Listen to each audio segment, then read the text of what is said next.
In the colorful city of Abumi, Zanil lived as the quiet, obedient wife of Kwabena, a man who was climbing the business ladder fast, but never took her seriously. He often laughed at her ideas and told her she was just a pretty burden. "You were born to decorate my house, not rule it," he said with a smirk. Zanil smiled, said nothing, and stayed in her place, or so he thought. While Kwabena showed off his suits and business deals, Zanil was working in silence. She started small, making organic shea butter from her kitchen, selling it to neighbors, then small shops. She learned everything herself, how to package, market, and grow her little brand. While Kwabena was out flirting and cheating, thinking Zanil was sitting at home doing nothing, she was building something real. Every time he came home late with perfume on his shirt, Zanil would quietly log in and check her growing sales. She didn't scream. She didn't beg. She didn't fight. She just worked. What started as a few jars of cream became a brand loved by women across the region. She reinvested every coin, stayed focused, and let her success grow in silence. Her brand was now shipping to other cities, and wellness stores were calling. Zanil didn't just survive in his shadow, she built her own light. While he thought she was just a pretty face, she was becoming a powerful name. And she did it all without saying a single word. Kwabena had stopped hiding his disrespect. He didn't care anymore. He walked around the city with a young model named Toriro, holding her hand in public, buying her expensive clothes, taking her to restaurants Zanil had never even seen. Sometimes he would even bring Toriro to events where Zanil was present, like she didn't exist. He laughed in her face and said, "You're lucky I haven't replaced you yet." Zanil didn't cry. She didn't scream. She just smiled quietly, her heart burning, but her mind sharp. What Kwabena didn't know was that while he was busy flaunting his new toy, Zanil had been building her dream behind the scenes. Her little shea butter brand had grown fast. Customers loved it. Word spread. People were recommending her products online. Her DMs were full of orders, and stores had started reaching out. She stayed up late at night responding to messages, wrapping jars, sending invoices, researching how to take her business global. And then, one day, it happened. An international wellness chain from Europe reached out. They loved her brand and wanted to stock it in multiple countries. She flew out, signed the deal, and came back with a new fire in her eyes. The same week Kwabena gave Toriro a brand new car, Zanil quietly opened her business bank app and saw her first million. She didn't tell anyone. She just stared at the screen for a long time and smiled to herself. She didn't need to brag. She didn't need to clap back. Her success was louder than any insult. Kwabena thought she was stuck, thought she would always be beneath him, just another wife waiting for attention. But Zanil was gone, emotionally, mentally, spiritually. She was done begging. She had no energy left for broken promises.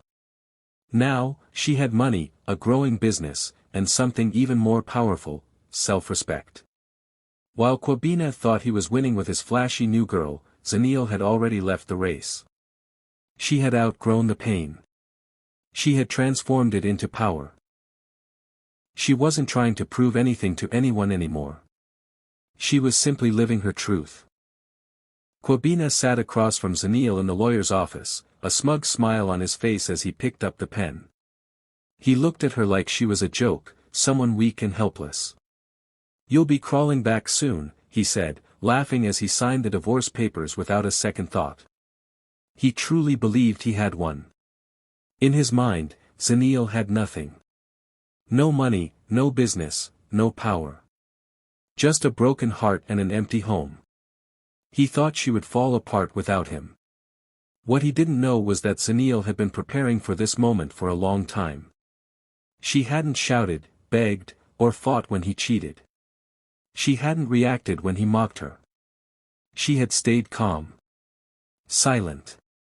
But her silence wasn't weakness, it was her secret weapon. While he was out showing off his side chick and thinking he had control, Zanil was collecting information. Every lie, every shady deal, every shared business contact, every fake promise, she kept the receipts. She had built her own business slowly, without telling him a thing. She had registered it under her own name, managed it through a private account, and never once linked it to him. She made sure everything was legal, solid, and invisible to his greedy eyes. By the time they sat down for the divorce, she had already moved her money, signed a global deal, and bought a second property. Kwabena laughed, but Zanil didn't even flinch. She just watched him quietly, her face calm, her eyes sharp. Let him laugh, she thought. He had no idea the storm that was coming. He assumed she was walking away empty-handed. He didn't know she owned part of the supplier his business relied on. He didn't know she had lawyers reviewing his contracts before he even signed them. Zanil didn't need revenge. She needed peace. And that's exactly what she was walking toward. The moment the papers were signed, she stood up, thanked the lawyer politely, and left. No drama, no last words, no tears. She walked out with her head high, while Kwabena stayed behind, laughing at a woman he believed was powerless. But power doesn't always shout. Sometimes, it smiles. Zanil had played the long game, and she had won without making a sound. Her silence was not surrender, it was pure strategy. She knew exactly who he was, and exactly who she was becoming. He had taken her love for granted, but she had turned her pain into purpose. Days later, when news broke that Zanil had sold part of her brand to an international investor, people started talking. The same woman Kwabena thought would fall apart had just made her first multi-million-dollar deal. He heard about it from a friend at a bar, and his smile faded. He didn't see it coming. That's the thing about underestimating someone, you never notice when they pass you. While he laughed thinking she had nothing, Zanil was already building an empire he would never touch. The courtroom in the High Court of Accra was quiet, too quiet. The only sounds were the flipping of papers and the soft scratching of pens. Kwabena sat confidently in his chair, legs crossed, wearing his finest suit. He had brought his new girlfriend, Toriro, with him, as if this was just another event to show off. Zanil sat across from him, calm and quiet, dressed simply but elegantly. She didn't look angry. She didn't look sad. Just peaceful. Kwabena didn't take her seriously. In his mind, this final court session was just a formality. He had already convinced himself that he'd won, that the divorce was his victory and that Zanil would walk away with crumbs while he kept everything that mattered. The judge, an older man with a serious face, took his time reading the final documents. Everyone waited. The silence was so heavy, it felt like the air wasn't moving.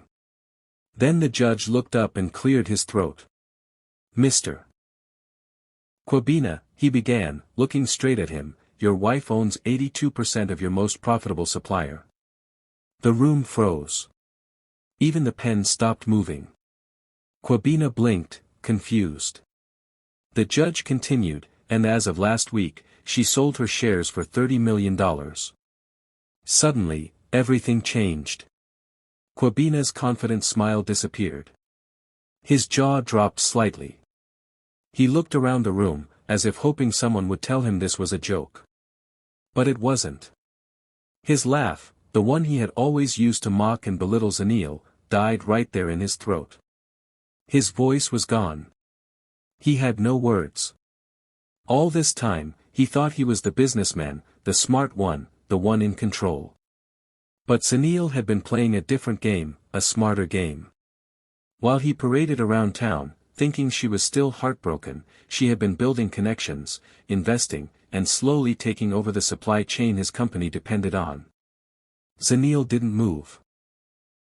She just sat there, calm and graceful, her hands folded in her lap. She had waited for this moment, not to hurt him, but to free herself. The truth had spoken, and now she didn't need to. The silence in that courtroom was louder than any scream. It was the sound of power shifting. People in the room started whispering. Even the court staff looked surprised.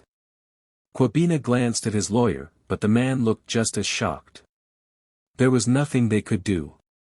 The papers were signed, the shares were sold, and the deal was done. Zenil didn't just walk away from the marriage.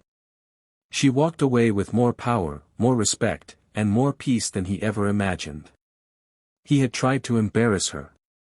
He had flaunted another woman, insulted her dreams, and treated her like nothing. But now the world was seeing the truth. Zenil was never weak. She was just patient. And her patience had paid off in the biggest way possible. Quabina had come to court to end the marriage on his terms. But Zenil left the courtroom with something far greater, her freedom, her fortune, and the final word, even if she never said a thing. Quabina could feel his chest tighten as the judge finished reading the final decision. The courtroom felt colder than before, and for the first time, his confidence was nowhere to be found. Everything had gone wrong in just a few moments. He had walked into court with his head high, thinking he had already won. In his mind, Zenil was still the quiet wife who didn't understand business, didn't have any real power, and couldn't survive without him. He had laughed when she filed for divorce. He thought she was bluffing. And even if she went through with it, he believed she would leave with nothing. But now, as the judge read out the details, Quabina realized the truth. Zenil hadn't just survived without him, she had moved far ahead. She owned major shares in the very company that supplied his products. And not only that, she had already sold them for millions before the court session even began. She had planned everything perfectly. While he was busy showing off and living loudly, she was working quietly in the background. She had played the long game, and now it was checkmate. Quabina's voice cracked as he stood up and tried to speak. "My lord, I was misled. I didn't know she owned those shares. This isn't fair," he cried, looking around desperately for support. But the judge simply looked at him, calm and firm. "Mr. Quabina," he said, "you signed the agreement with full consent. All terms were reviewed. This court cannot undo what was done willingly." Quabina sat down slowly, like the wind had been knocked out of him. The same papers he once waved proudly had now sealed his fate. His hands were shaking. He looked across the room at Zenil, hoping for a reaction. Maybe anger, maybe regret, maybe even softness. But all he saw was peace. Zenil leaned in slightly, not to gloat, not to mock, but to speak her truth. Her voice was calm, steady, and strong. "You told me I was nothing," she said. "And for a while, I believed you, until I stopped. That was all. No shouting. No revenge. Just the truth." Quabina looked away. He didn't know what hurt more, the money he lost, or the woman he never really saw until now. Zenil had been right in front of him all along, with brilliance, power, and strength. But he had been too proud to notice. And now, she was walking away, not broken, but whole. As Zenil stood up and left the courtroom, the silence said everything. She didn't need to fight anymore. The battle was already won. She had found her voice, not in noise, but in action.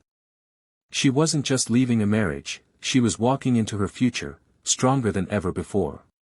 And Quabina? He was left behind, not just without her, but without the empire he thought he owned. 2 months had passed since the divorce, and Quabina was still pretending nothing had changed. He wore the same expensive suits, drove the same flashy car, and walked into his office like he still ran the world. But deep down, everything was falling apart.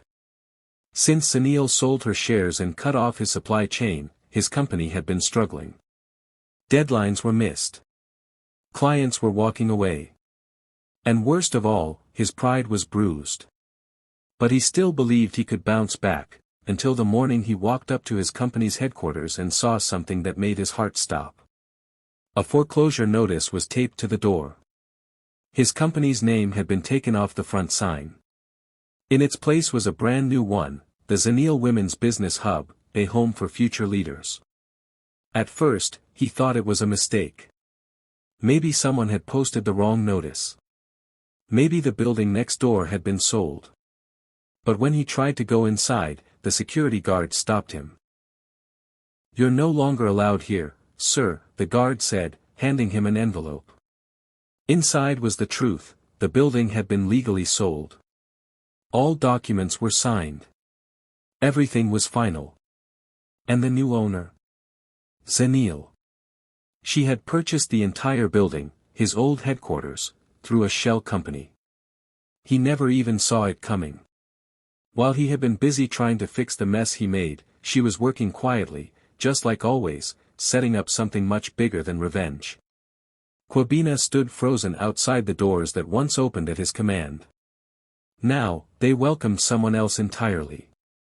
Young women in smart clothes and confident smiles walked in and out of the building, chatting about pitch meetings, funding rounds, and launching new businesses. It was no longer a place of ego and power, it was now a place of hope and opportunity. And none of it included him. Inside, Zenil had transformed every inch of the space.